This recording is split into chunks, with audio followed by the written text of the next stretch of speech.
from across the Rio Grande Valley, covering stories that matter. This is Action 4 News Weekend. Good evening, Valley. Thank you so much for joining us here on Action 4 News Weekend. I'm Daisy Barrera. We begin tonight with breaking news out of Edinburgh. A man has been shot in the stomach.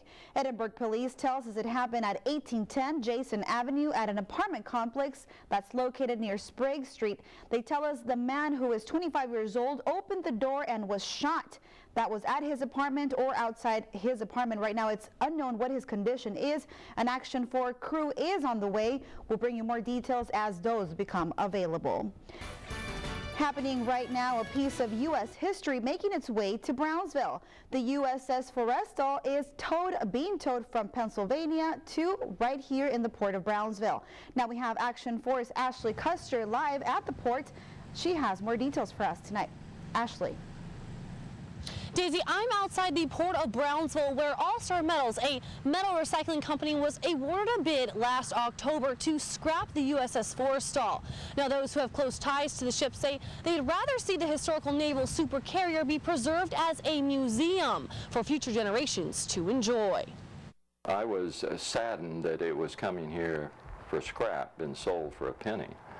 You know, I had certainly thought some city, maybe Brownsville, would have purchased it. Dr. Bill Adams is a retired U.S. Navy lieutenant who served 6 years. His first 3-year assignment was on the USS Forrestal when Adams was just 21 years old. I couldn't believe it, in 1967, when I was assigned a ship out of 1,000 ships in the Navy. It was the Forrestal that they sent me to. It was fate, he says. 11 years before his assignment, Adams got to see the supercarrier as a young boy on a school field trip. And I remember it steaming into the Bay of Naples, a grand sight. But when Dr. Adams hopes he'll get the opportunity to see the ship one last time before it is scrapped.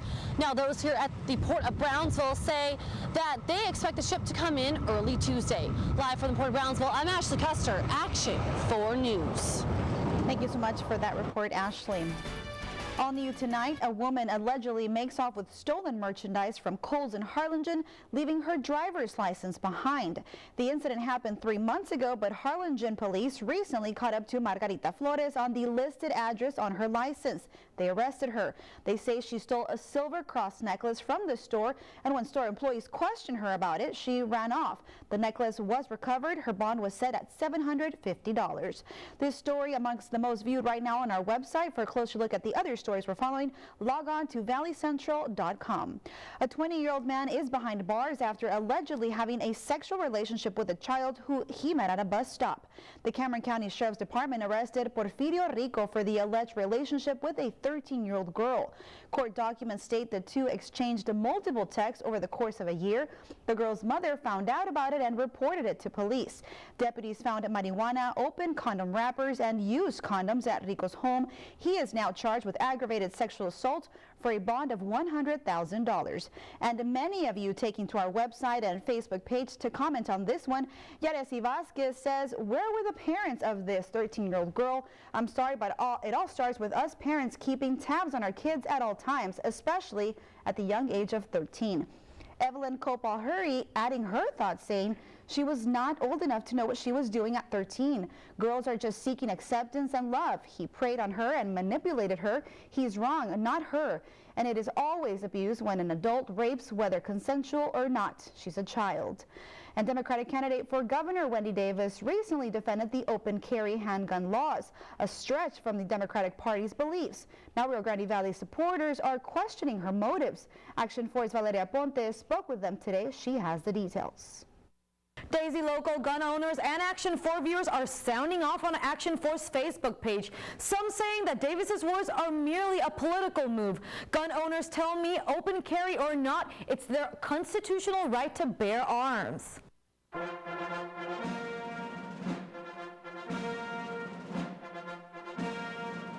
A America's founding fathers wrote the Second Amendment to ensure citizens' right to bear arms, but currently many states have laws which do quite the opposite. In some states like Texas, it's illegal to carry a handgun openly in public. Jeremy Riley of Rio Gun Club in La Feria says the Second Amendment is fading. Gun rights in general, they've been slowly taken away from us, and it's in our constitutional right to own guns and to protect ourselves.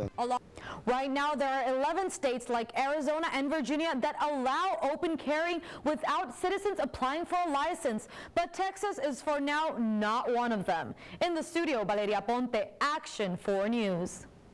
Thank you, Valeria. And to leave your comment on this story or any other that we're following, head over to valleycentral.com.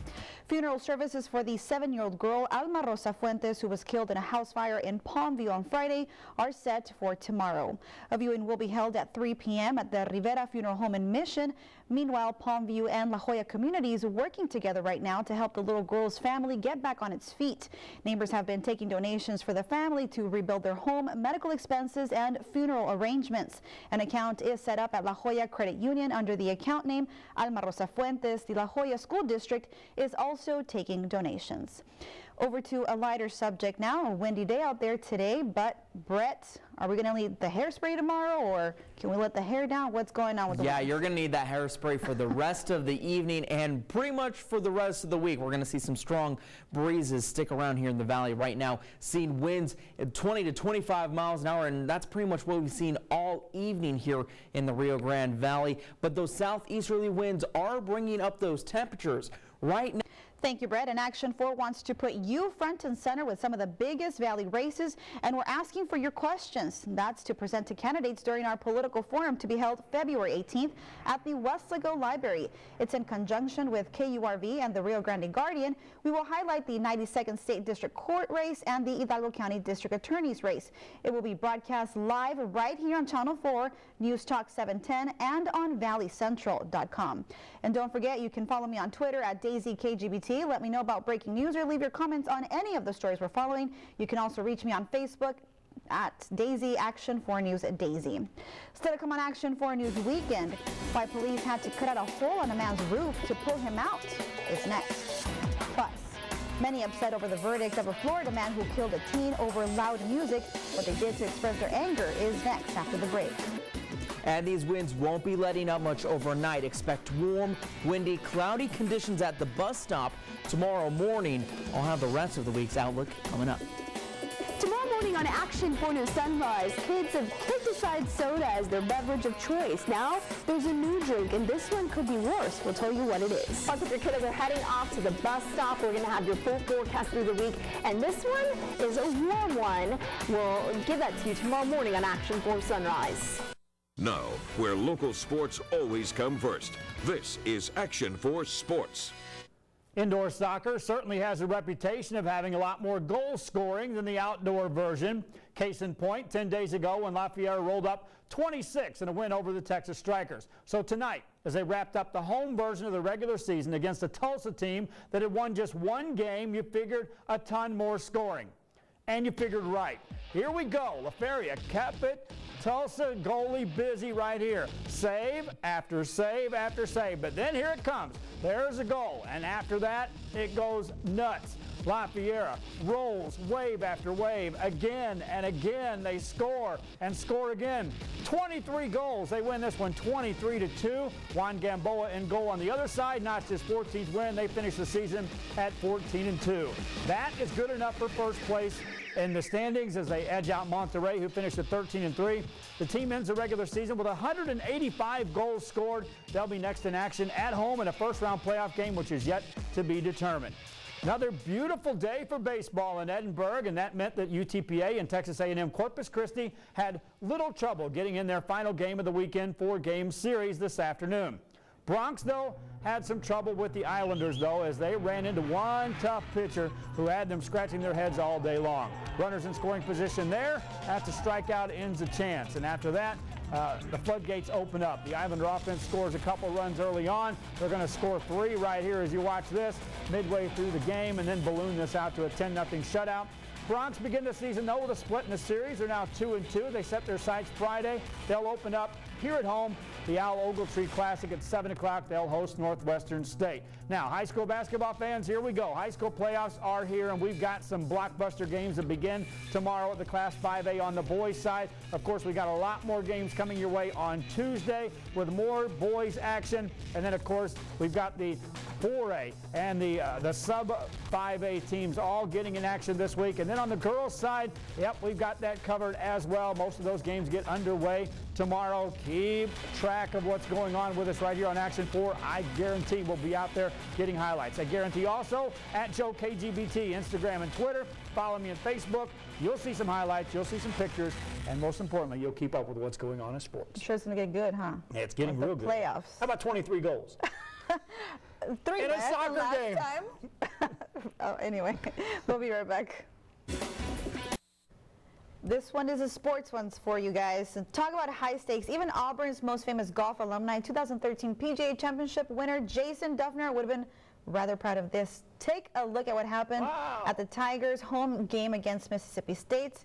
Oh yeah, he's celebrating. You know why? Because instead of the standard half-court shot, this Auburn fan was asked to sink a full-court putt that's over 95 feet to win a car.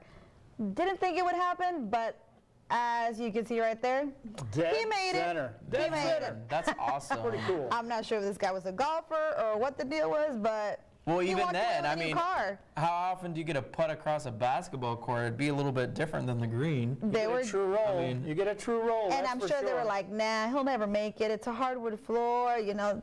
I'm sure it wasn't super smooth. I'm sure there was like little bumps around there. Joe, do you think you would have made that? Do I think I would have made that? No, I think I would have liked to try. I'm not that good of a golfer. I think you got a better shot at making it on that than you would a green, but You think? I think. So you say it was sheer luck, not skill. There's some skill involved when you go that far, and a lot of luck. That's a lot of luck. I mean, that'd be hard on a golf course too. 95. What I want to know is what kind of car you won. Didn't say it and didn't show It's the a car. Toyota. I think it was Toyota sponsoring it. Well, But hey, it's going to be a great week to Dependable. go golfing here in the Valley. is it? Yeah, beautiful temperatures in the 80s. Can't complain about that. Mid to upper 80s all week long in the Upper Valley. A little bit more cloud cover, but hey, that's going to be good if you're out on the golf course. Hide you from the sun. Maybe you won't get sunburned. We are going to see a little bit of a breeze, though, through Thursday. It's going to be kind of windy out here, 15 to 20 mile per hour winds. That includes tonight and tomorrow as well. So you're going to have to deal with the wind. So if you're going to be swinging that club, make sure you take that into consideration. And I'm sure the Winter Texans are happy once Yeah. again. After the crazy winter weather that we've had, sure could use a change. And we got it, so I guess you worked your magic. I tried. Joe, stay safe out there covering all the sports this week. I will. Keep watching out. The basketball playoffs is going to get intense, especially on the girls' side. Alrighty, thank you so much for joining us here, and we'll see you back here tomorrow.